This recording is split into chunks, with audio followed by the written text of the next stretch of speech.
राजा और रानी का राज्य था, जहां हर दिन खुशियों का रंग बिखरा होता था। एक दिन एक जादुई पुराना किताब मिली, जिसमें लिखा था, वो जो सच्चे दिल से चाहे उसे मिलता है।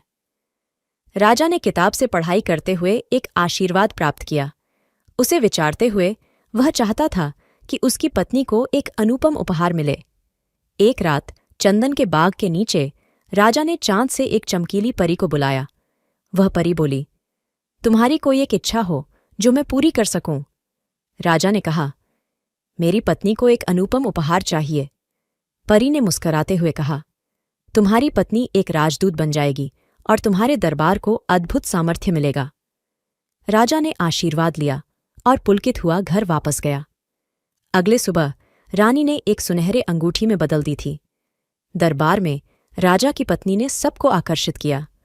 उसकी शक्ति से राजदूत भी उसके प्रभाव में आ गए। राजा का राज्य और भी प्रसन्न हुआ।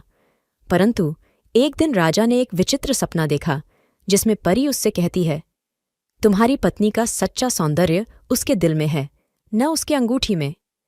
राजा उत्सुकता से उठा और अपनी पत्नी के पास गया। उसने उसे सपना बताया और पूछा, क्या मेरी पत्नी का सच्चा सौंदर्य उसके दिल में है? रानी मुस्कुराई और कही, यही सच है मेरे राजा। यह अंगूठी सिर्फ एक संकेत था। राजा ने अंगूठी को नकारात्मक दिल से फेंक दिया और अपनी पत्नी को गले लगा लिया। इस प्रेम भरे क्षण में राजा का राज्य और भी समृद्धि में बढ़ गया। और इस प्रेम की कहानी ने हमें यह सिखाया कि सच्चा सौंदर्य हमारे दिल में होता है, और जब हम उसे महसूस करते हैं तो हमारी जिंदगी में असली जादू होता है।